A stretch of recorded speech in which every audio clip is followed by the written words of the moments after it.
제목으로 설교할 텐데, 여러분 유언장을 작성해 보셨습니까? 유언장. 유언장을 그쵸? 뭐 사람이 아직 죽을 날이 멀었다고 생각하면 물론 유언장을 이제 작성한다는 것 자체가 생경하기도 하고 안 해보신 분들도 있을 겁니다. 근데 제가 유언장을 작성해 본 경험상 이 유언장을 쓴다는 게 생각보다 좀 어렵습니다. 왜냐하면 처음 써보는 거잖아요. 그러니까 이제 우선은 무슨 말을 어떻게 시작해야지 될지부터 고민이 돼요. 그리고 쓰다 보면 굉장히 슬퍼요. 굉장히 슬퍼요. 그리고 또 이제 계속 할 수 있는 게 아니라 어떤 뭐 시간이라든지 이 지면에 그렇죠? 우리가 책을 쓰는 게 아니잖아요. 그러니까 한두 장 정도 이렇게 정리해서 정말 이 안에 내가 하고 싶은 말 아니면 내가 해주고 싶은 말을 이렇게 골라서 한다는 게 진짜 고민이 많이 됩니다. 고민이 많이 돼요. 많고 많은 말 중에서 어떤 말을 여기다 남겨놓을까? 오늘부터 우리가 이 4주 동안 나눌 디모데후서는 바로 사도 바울의 유언장입니다. 사도 바울의 유언장.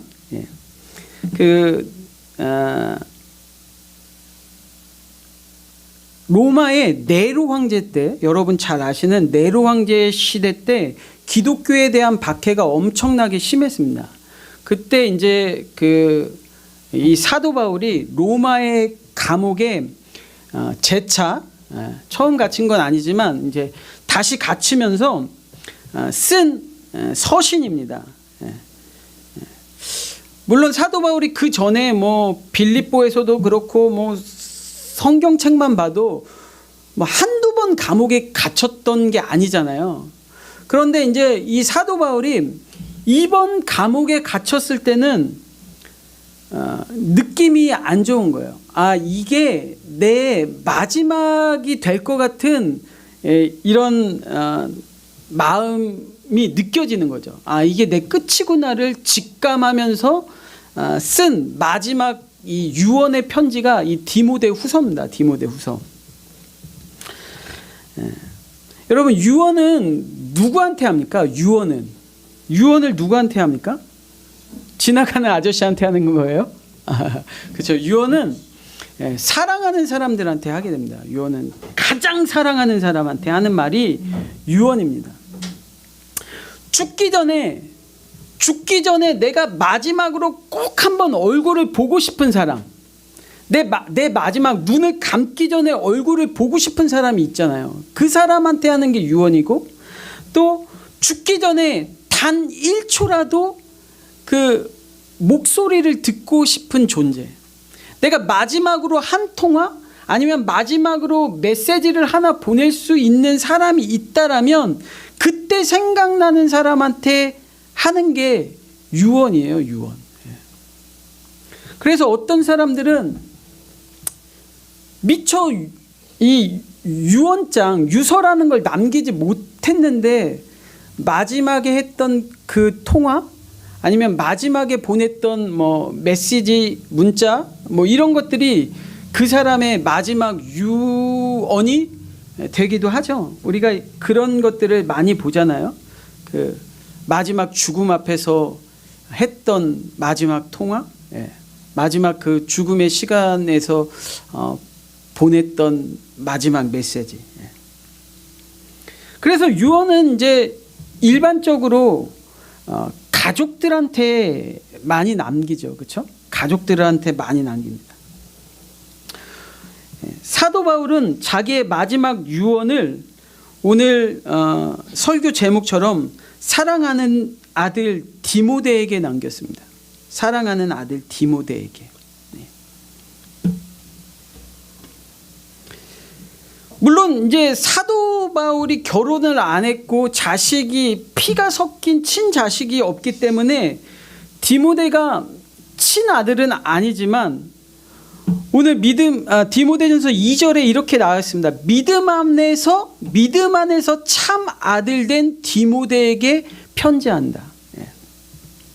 그러니까 디모데를 자식으로 여긴 거예요. 바울은 디모데가 아들이었어요. 사도 바울이 디모데를 얼마나 사랑했는지가 이 3절, 4절에 나와 있는데 이렇게 편지하고 있습니다. 디모데에게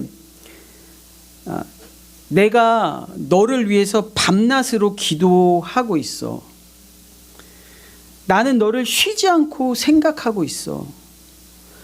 나는 하나님께 너만 생각하면 감사가 나와. 너는 보기만 해도 기쁨이 넘치는 존재야. 너는 생각만 해도 눈물이 나는 존재야 라고 이렇게 편지하고 있는 거거든요. 여러분, 그런 존재가 누구예요? 자녀죠. 그렇죠? 밤낮으로 기도하고 쉬지 않고 생각나고 정말 하나님께 감사가 나오고 보기만 해도 기쁘고 생각만 해도 눈물이 나는 존재, 그 존재를 우리는 자녀라고 하는 거거든요. 그러니까 사랑하는 아들 디모데에게 편지한다. 이 말은 뭐냐면 사도 바울이 자기의 생을 마감하기 전에 최후의 말, 그리고 인생에서 가장 진실된 말을 지금 디모데에게 한다는 거예요. 디모데에게.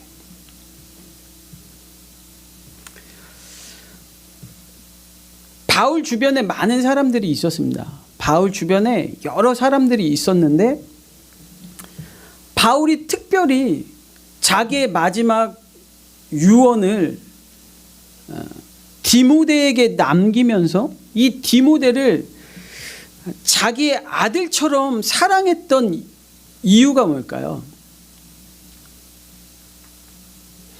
내가 마지막에 생각났던 사람이 디모데고 내가 마지막에 꼭 이 말만큼은 디모데에게 해주고 내 삶을 마감해야지 되겠다라고 생각할 정도로 사도 바울이 디모데라는 사람을 왜 아들처럼 생각했을까요? 단순히 이렇게 바울한테 잘했을까요? 디모데가? 아첨꾼 스타일 있잖아요. 그렇죠? 아첨꾼 스타일. 사도 바울의 후계자로, 그렇죠? 남고 싶은 마음에 막 아들도 없는데, 그렇죠? 물려줄 아들도 없는데 내가 사도 바울한테 잘해가지고 이 바울의 후계자가 돼야지 되겠다. 그런 약간 아첨꾼 스타일들이 있거든요. 그래서 유언이든 유산이든 종종 그렇게 좀 속아서 남기고 가는 사람들이 있어요. 근데 바울이 디모데를 자기의 영적인 믿음의 사랑한 아들이라고 여기고 선택하고 자기의 마지막 말을 디모데에게 남겼던 이유는 뭐냐면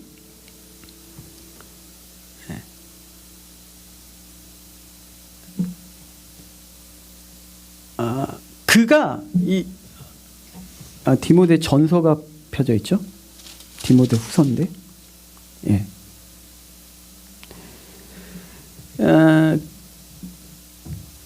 5절에 이렇게 나와 있습니다.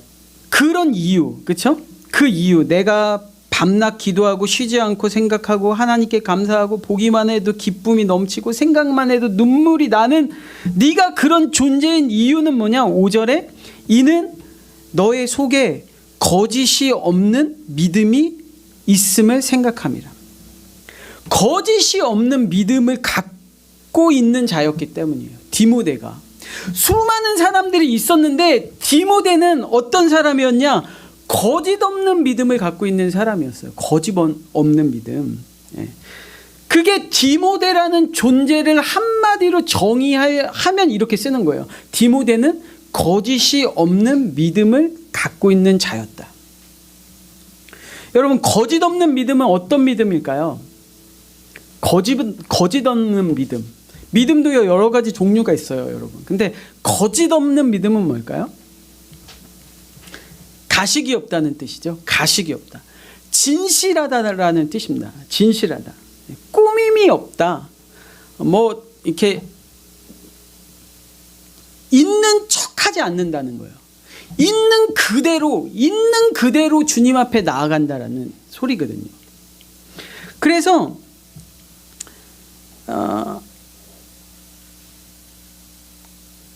솔직하죠. 솔직하고 꾸밈이 없고 거짓이 없고 어떤 자기를 이렇게 뭐라고 할까, 어떤 사람으로 보이려고 하는 의도가 없어요. 그냥 있는 그대로. 또 결과도요, 이 거짓이 없는 믿음이기 때문에 진짜 삶으로 몸으로 열매로 나와요. 그 믿음이라는 게 삶에서 그대로 나온다고요. 근데 반대로 그러면 거짓 믿음, 거짓된 믿음은 어떤 사람이죠? 외식하는 사람, 그렇죠? 척하는 사람, 있는 척하는 사람, 위장하는 사람, 꾸미는 사람. 그래서 악마가 천사의 가면을 쓰기도 하고 늑대인데 양의 탈을 쓰기도 하는 거죠. 예수님은 그런 사람들을 바리새인과 서기관과 같다고 했어요. 그렇죠? 거짓된 믿음이에요. 자기를 너무 그런 척 그럴싸하게 잘 꾸민단 말이에요. 그래서 이 사람들은 결국 아는 거, 지식, 교리에서 끝나지 삶으로 나오는 게 없어요. 말은 하는데 행함이 없는 믿음이라는 거죠. 예수님이 그래? 네가 그래? 그러면 다 버리고 날 쫓아와 했을 때 결국은 근심하다가 예수님을 쫓아가지 못했던 부자 청년 같은 사람들이에요. 그게 거짓된 믿음이거든요. 거짓된 믿음. 열매라는 게 없어요. 삶에 열매라는 게 없어요. 뭐 믿음의 실체라는 게 없어요. 다 허상이에요. 허상. 아까도 그 말 했는데 허세. 허세. 그게 거짓된 믿음이에요. 거짓된 믿음. 근데 디모데는 자기가 그동안 만나보고 복음을 전하고 자기 곁에 있는 사람 중에서 본 사람 중에 진짜 거짓이 없는 믿음을 갖고 있는 자였어요. 얼마나 칭찬하는지 몰라요. 야, 그 믿음, 네 외할머니한테 있었던 믿음, 네 어머니에게 있었던 믿음, 그 믿음이 너한테도 똑같이 있네.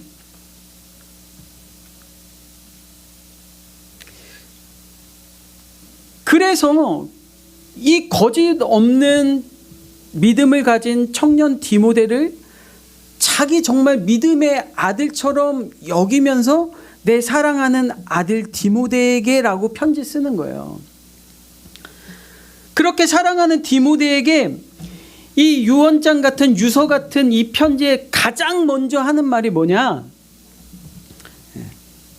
여러분, 여러분의 가장 사랑하는 자녀에게 여러분이 유서를 남긴다면, 유언을 한다면 제일 먼저 해주고 싶은 말이 뭐예요?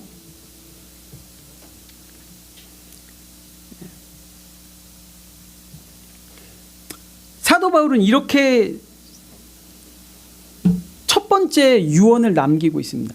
그게 8절이에요. 그러므로 너는 내가 우리 주를 증언함과 또는 주를 위하여 갇힌 자 된 나를 부끄러워하지 말고 오직 하나님의 능력을 따라 복음과 함께 고난을 받으라. 복음과 함께 고난을 받으라. 자기의 사랑하는 아들 디모데에게 자기가 죽기 전에 가장 먼저 하고 싶은 말이 뭐냐면 복음과 함께 고난을 받으라. 여러분, 여러분이 사랑하는 자녀에게 이런 말을 해줄 수 있습니까?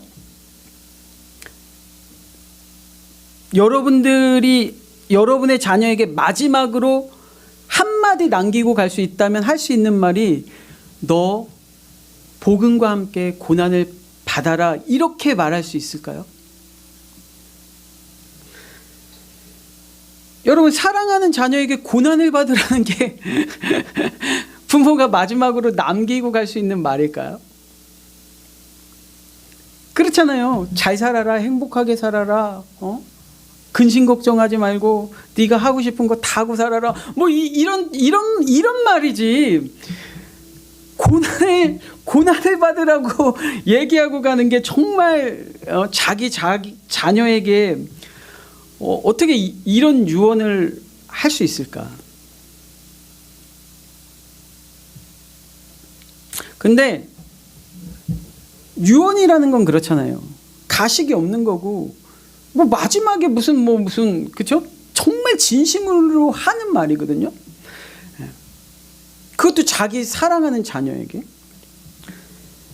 그러니까 사도 바울이 하고 싶은 말은 뭐냐면, 복음이라는 것은 고난을 받을 만큼 정말로 귀한 거라는 거예요. 정말로 좋은 거라는 거예요. 네가 고난을 받고 지킬 만큼 정말 좋은 게, 내가 내 인생을 한평생 살아보니까 이 인생의 마지막 끝에 내가 내 인생을 걸고 내 삶을 송두리째 걸고 너에게 해줄 수 있는 말이 뭐냐면, 이 세상에서 가장 좋고 이 세상에서 가장 귀한 게 복음이라는 거죠. 복음. 그러니까 그 복음을 고난을 받아도 끝까지 지킬 만큼 귀하게 여기라는 거예요. 이게 사도 바울이 디모데에게 해주고 싶었던 첫 번째 말입니다. 복음을 위해서 고난을 받으라.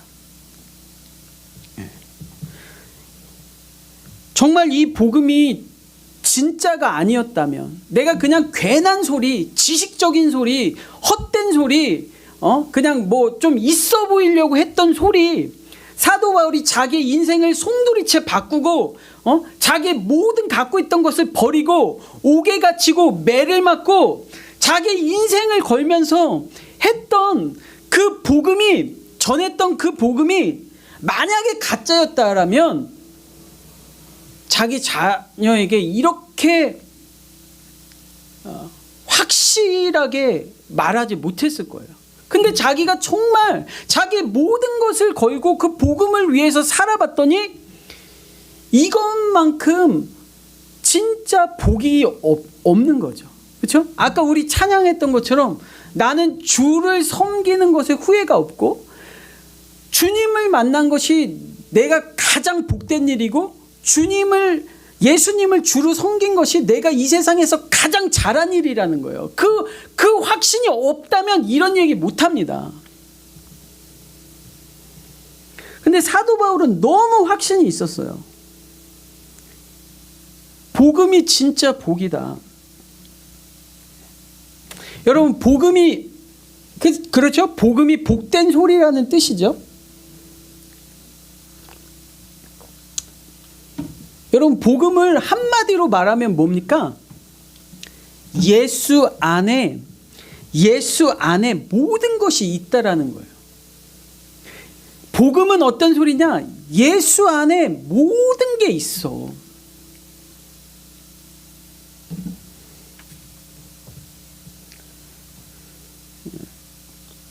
오늘 디모데후서 1장에 보면 1절이 이렇게 써 있거든요. 하나님의 뜻으로 말미암아 그리스도 예수 안에 있는 생명의 약속대도 그리스도 예수의 사도된 바울은 이렇게 돼 있죠. 거기에 뭐라고 고백하고 있냐면 예수 안에 있는 생명, 이렇게 돼 있잖아요. 그러니까 예수 안에 생명이 있다라는 거예요. 이게 복음이에요. 예, 복음.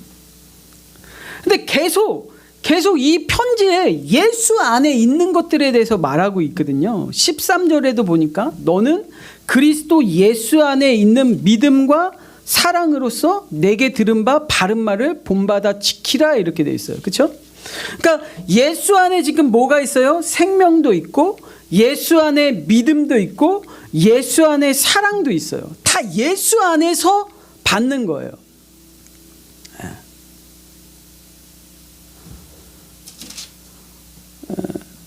또 2장 10절에도 이렇게 되어 있습니다. 2장 10절에 디모데 후서 2장 10절에도 그러므로 내가 택함 받은 자들을 위하여 모든 것을 참음은 그들도 그리스도 예수 안에 있는 구원을 영원한 영광과 함께 받게 하려 함이라. 예수 안에 구원도 있고요. 예수 안에 영원한 영광도 있어요. 복음은 뭐냐? 예수 안에 모든 게 있다라는 거예요. 내가 살아보니까, 내가 정말로 인생을 살아보니까 마지막에 확신하는 건 예수 안에 모든 게 다 있더라. 사람들은 생명도 믿음도 사랑도 뭐 구원도 능력도 모두 다 다른 데서 찾는데 내가 살아보니까 예수 안에 그 모든 것이 다 있더라. 여러분, 이게 복음입니다.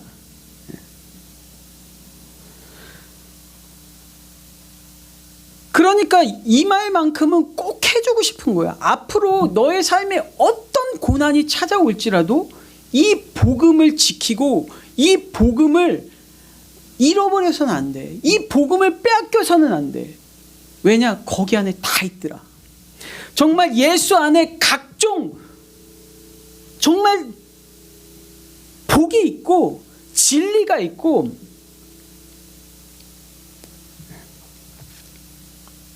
그러니까 고난이 어떤 고난이 널 찾아와서 야, 그 복음을 나한테 내놔. 그 복음을 내놔라고 뺏어 가려고 할 때, 그 복음을 너에게서 뺏어 가려고 할 때 끝까지 목숨을 걸고 지키라는 거예요. 왜 그런 말이에요? 내 사랑하는 자녀니까. 이게 진짜니까. 이거 빼앗기면 너의 삶에 복이라는 게 없으니까 고난을 받더라도 이 말을 해주고 싶은 거예요.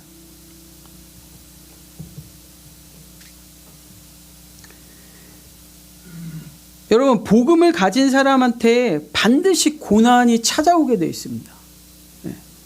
이거는 너무 필연적인 거예요. 동전의 앞면과 뒷면 같은 거예요. 복음을 가지고 있다라면 고난을 지나갈 수가 없어요. 복음을 갖고 있는 사람에게는 사단이 반드시 찾아오게 돼 있어요. 왜냐? 말씀드린 것처럼 복음이 곧 모든 복이기 때문에 사단은 고난을 줘서 이 복음을 빼앗으려고 해요. 만약에 이 사람이 복음을 가지고 있지 않다면 사단이 고난을 줄 필요가 없어요.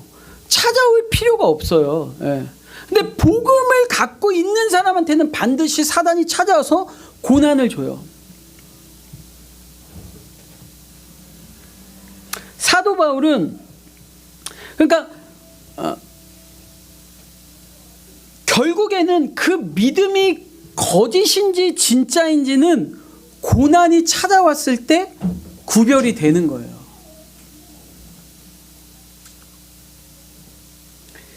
사도 바울이 많이 봤거든요.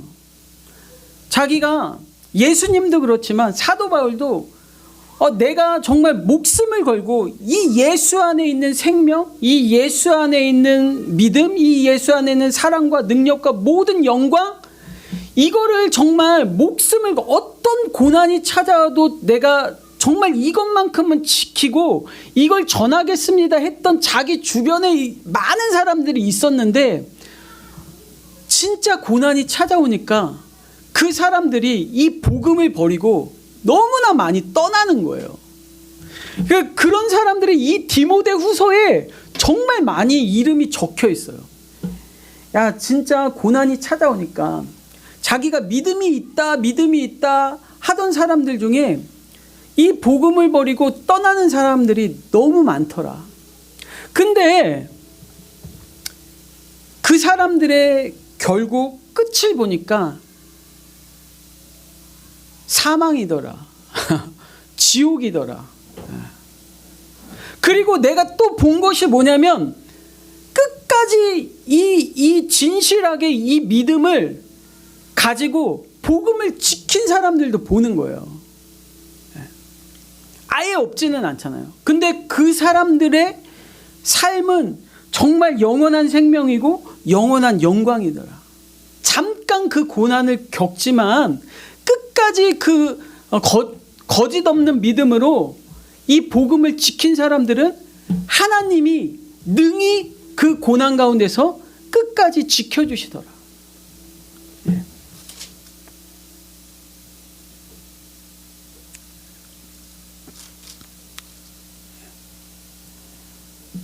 12절에 이렇게 써 있잖아. 이로 말미암아 내가 또 이 고난을 받되. 그렇죠? 복음 때문에 고난을 받지만 부끄러워하지 아니함은 내가 믿는 자를 내가 알고 또한 내가 의탁한 것을 그날까지 그가 능히 마지막 때까지 하나님이 능히 지켜줄 거를 내가 확신한다는 거예요. 내가 살아보니까 이 복음을 위하여 고난을 받으면서도 끝까지 지킨 사람은 하나님이 그 사람의 끝을 마지막을 지킬 걸 내가 확신한다는 거예요.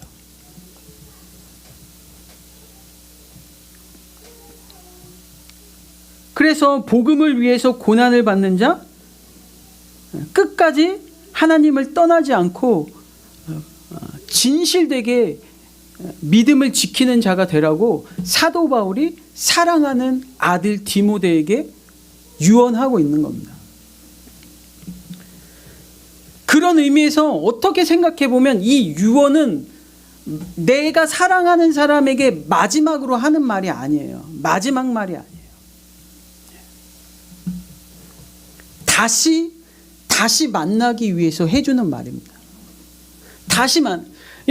내가 마지막 말 하는 게 아니라 이 유언은 다시 만나자고 해주는 말이에요. 너 잘 찾아오라고. 우리 다시 만날 거니까, 그렇죠? 끝까지 이 믿음을 지키고 복음을 위해서 고난을 받고 우리 다시 만나자고 해주는 말이에요. 이 유언을 하지 못하면 정말 그 말이 마지막이 될 수가 있어요. 내 사랑하는 자녀와 정말 마지막이 될 수 있다고요. 근데 유언은 다시 만나는 것을 기대하면서 하는 말이에요. 우리 거기서 꼭 다시 만나자. 내가 먼저 갈 테니 꼭 다시 잘 찾아와라. 여러분은 여러분의 자녀에게 생애 마지막에 무슨 말을 남기겠습니까? 끝까지 복음과 함께 고난을 받아라. 그리고 그 진실된 믿음을 잘 지켜라. 이것이 저와 여러분의 유언이 되길 축복합니다. 제가 서윤이한테 이제 밤마다 기도를 해주는데 서윤이가 아주 어렸을 때는 이런 기도들을 많이 해줬어요. 건강, 공부, 학업, 지혜, 또 사람들과의 어떤 교우의 관계, 이런 거를 많이 기도해 줬거든요. 근데 요즘은 이제 서윤이가 이제 좀 컸잖아요. 그렇죠? 크면서 이제 이런 말까지도 좀 이해할 수 있지 않을까 하면서 어떤 기도들을 해주냐면 그러니까 디모데처럼 사람이나 하나님 앞에 기쁨이 되는 존재, 기쁨이 되는 존재가 되게 해달라고 그런 기도를 하는데 약간 이해하는 것 같아. 그 말 뜻이 뭔지 대충 이해는 하나 봐요. 아멘 아멘 하는 거 보니까 이해는 하는 것 같아. 근데 이제 앞으로 언젠가는 저도 서윤이한테 기도해 줄 때 사도 바울이 했던 기도처럼 하나님, 내 딸이 복음과 함께 고난을 받는 믿음의 딸 되게 해달라고 기도를 해줘야지 될 때가 올 것 같아요. 그렇죠? 그 이해가 될 날이 오면 그 기도를 꼭 해줘야죠. 그렇죠? 복음과 함께 고난 받는 자녀가 되게 해달라고. 사랑하는 보금자리 성도 여러분, 정말 우리 자녀들이 앞으로 살아갈 시대는 우리가 상상할 수 없는 시대입니다. 정말 어떻게 표현해야지 될지 모를 그런 시대를 살아갈 겁니다. 그냥 말세, 정말 말세구나, 정말 마지막 때구나라고 그런 말 말고는 표현할 수 없는 그런 세상들을 살아갈 거예요. 멀지 않았습니다. 성경이 말하는 정말 노아의 때와 같은, 그렇죠? 악이 가득 차가지고 하나님의 심판이 얼마 남지 않은 노아의 때와 같은 시대를 살 겁니다. 그렇다면 정말 사랑하는 우리 자녀들에게 우리는 이 말 한마디를 꼭 해줘야지 됩니다. 내 인생을 걸고, 내 살아온 인생을 걸고, 내 모든 것을 걸고, 이 말만큼은, 다른 말은 못해도 이 말 한마디만큼은 꼭 전해줘야 돼요. 그 말이 뭐냐? 거짓 없는 믿음을 가지고 끝까지 복음을 지키고, 어떤 고난이 오더라도 진실되게 그 믿음을 지키라는 이 말, 하나님이 끝까지 널 지켜주실 거야. 여러분, 요즘에 누가 이런 말을 합니까? 그렇죠? 목사들도 이런 말 안 합니다. 뭐 고난 받으면서 복음을 지키라는 말, 이런 말 목사들도 안 합니다.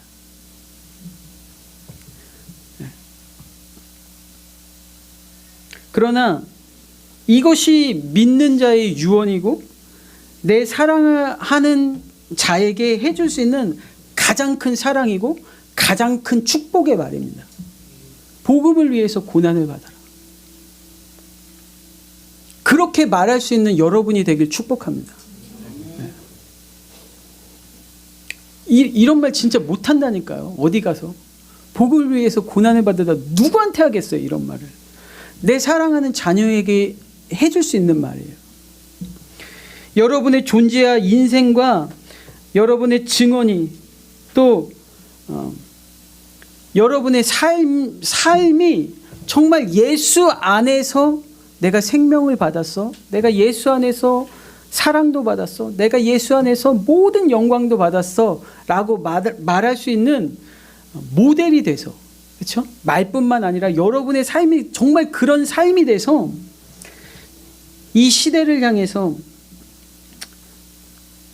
여러분의 자녀들을 향해서 이 진실된 믿음의 유언을 하는 사람이 되길 다시 한번 축복합니다.